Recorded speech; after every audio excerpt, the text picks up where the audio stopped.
welcome to Yin Breaths. This is a video about Yin Yoga, and I'll be sharing with you one yoga pose that you can do at home. We'll be targeting into the inner leg space and into the direction of the groin area, as this comes into the liver meridians here. Okay, so for this pose, it's an option to use props if you feel that you need to. It's always nice, I feel, to have a block for this one. You might maybe even use a bolster as well. Okay, now as I take you through the pose and I show you the modifications and variations around the pose, we'll be doing this as we take a really functional approach to accommodate for skeletal variations in the body. Skeletal variations is something that exists in each and every single one of us and in all parts of the body as well. I need to thank my teachers, Joe and Joe, for having taught me about them. And any one of us who is teaching with the knowledge of skeletal variation today in our classes, we need to accredit this back to Paul and Susie Greeley. Alright? So as we come into the leg space here today, into the lower limb space here, okay, we're going to go ahead and maybe move slightly back and behind so that I have a little space too. Okay, we're going to just go ahead and extend.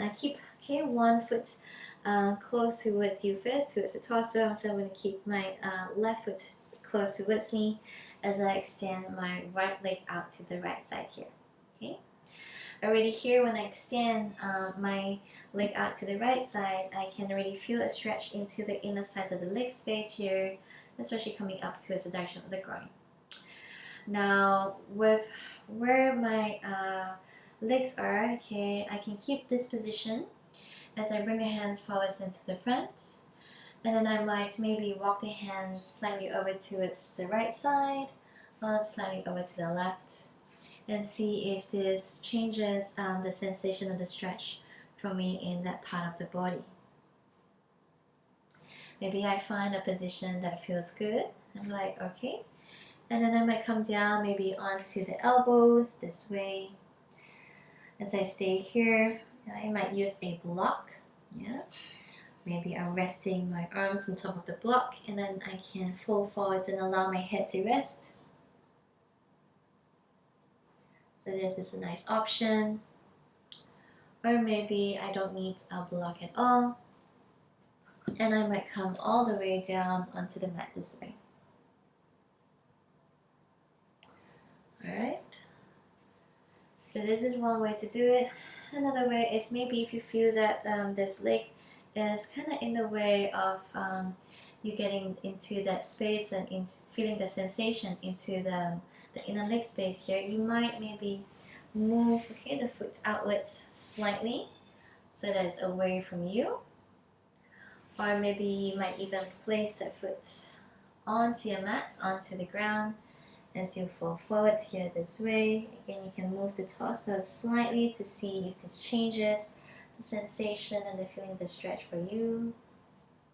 Some of us might actually feel that it's easier if we bring the foot back and behind this way, okay? And then come forwards this way.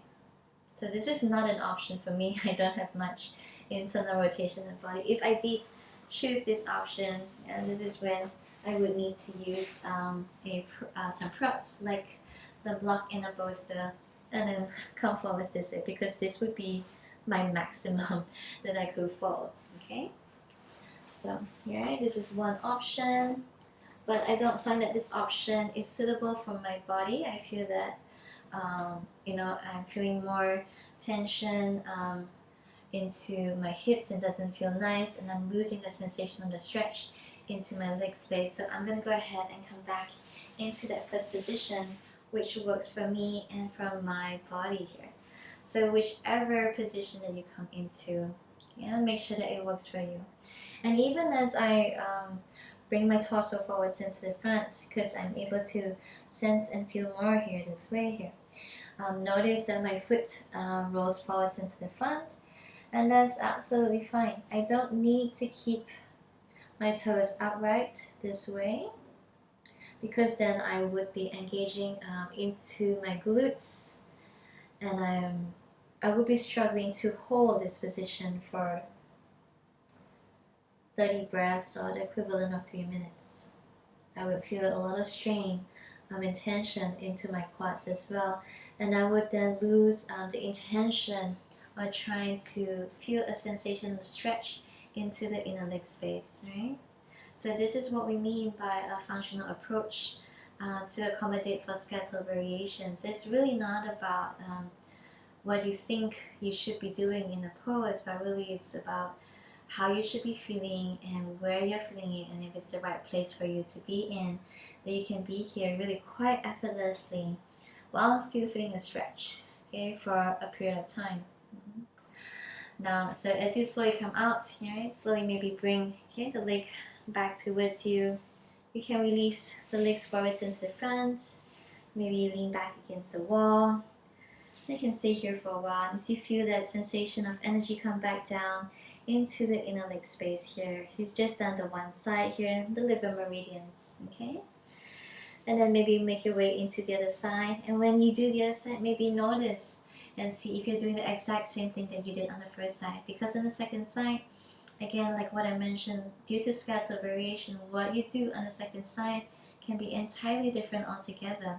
It might not be the same. It might look entirely different, but the sensation and the feeling could be just as intense or just as good. All right. So really encourage you to explore and learn more about your body here this way, especially when you come into all these practices. I do hope that you found this video beneficial and interesting for you, maybe even a little insightful.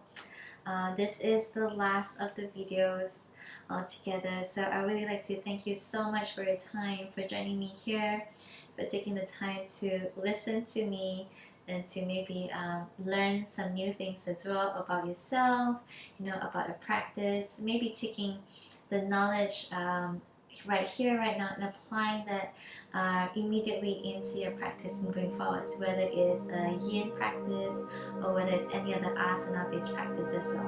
Okay, so thank you so much for being here. I hope to see you again soon. Okay, bye.